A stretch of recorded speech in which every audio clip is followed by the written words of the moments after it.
Welcome to the RSP Boiler Room. I'm Matt Waldman with the Rookie Scouting Portfolio. We're going to take a look at Liberty quarterback Malik Willis. A couple of plays here, because when I look at quarterbacks, I want to see how well they throw, how well they run, and how well they scramble. And scrambling to me is kind of the blending of really throwing and running, using your legs to manipulate defenders so that you can then use your arm, as opposed to just straight up using your legs. And sometimes, as pure runners, you can manipulate defenders from play to play or series to series with your running. But I want to see you manipulate within a play. And so what we're watching here from Willis, drops back to pass, looks over to his left side, starts to see edge pressure right here. I love the confidence in his athletic ability that he can let the defender come another 2 to 3 steps upfield and another defender on that left side, the tackle, to get upfield before he decides to make his move. That tells you he understands how to bait pressure a little bit, and then he's confident in his speed and quickness. And man, when he goes, he can get to that edge and beat that near side pursuit of the defender around this corner. Defender reaches for him. Good job stopping, ducking, so that he can avoid also the defender in the middle of the field, and slide back up to the flat and get about 4 yards on this play.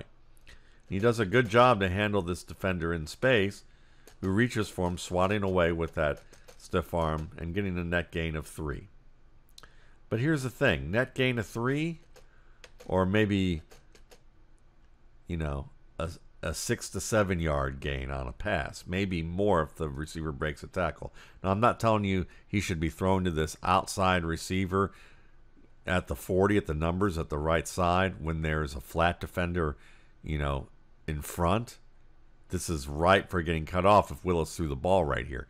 But Willis has the legs and speed and change of direction skill to manipulate these flat defenders. Instead of just turning upfield right here and continuing downhill, you can see as he turns upfield, these flat defenders start to shoot up the flat towards him. So why not use that to your advantage as a thrower?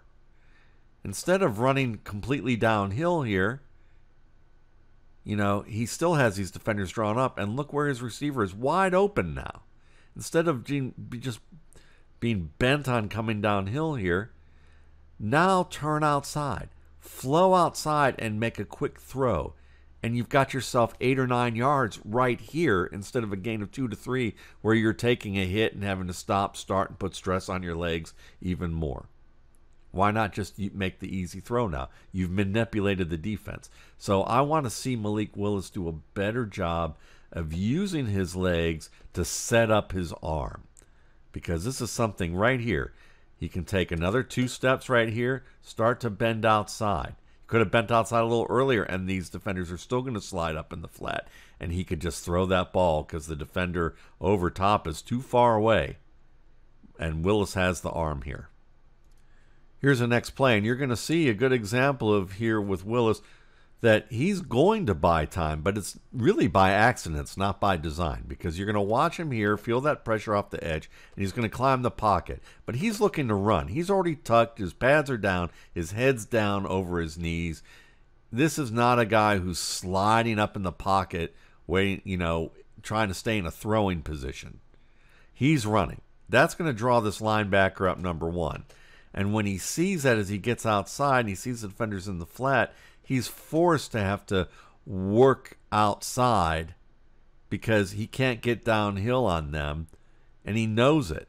So now he has to look at being a thrower, and now he's directing this receiver up in the, the outside of the numbers here, and the defenders are closing in, 3 are closing in on him, and now he's got to throw.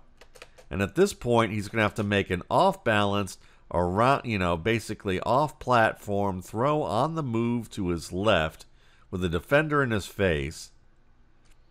And why?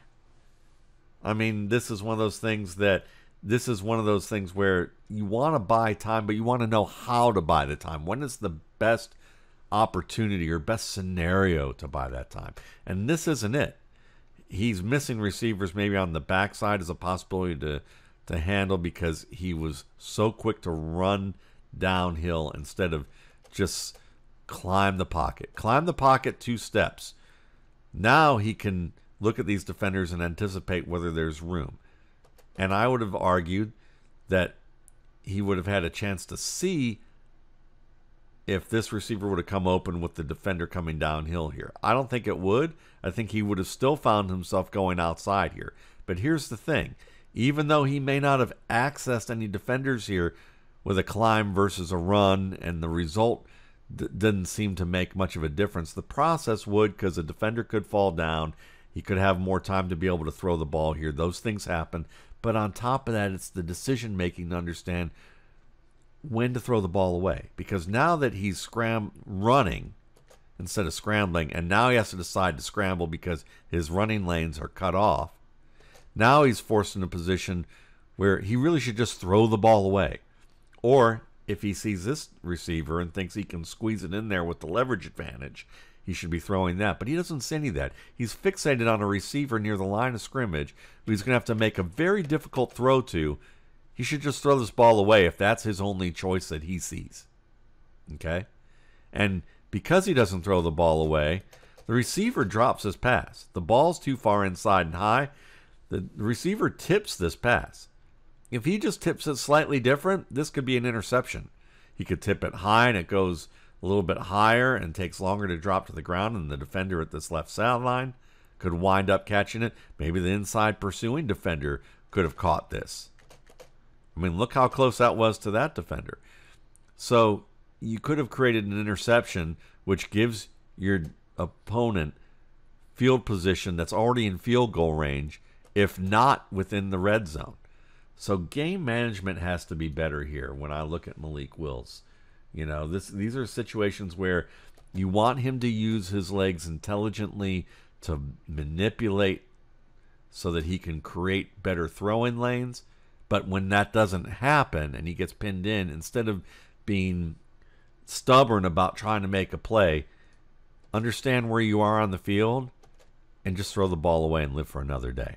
If he can do that, he has the physical tools to be a starting quarterback in the NFL at a high level. Thanks again for watching. For more RSP Boiler Room videos, you can check out my YouTube channel, Matt Waldman's RSP Film Room, and my site, www.mattwaldmanrsp.com.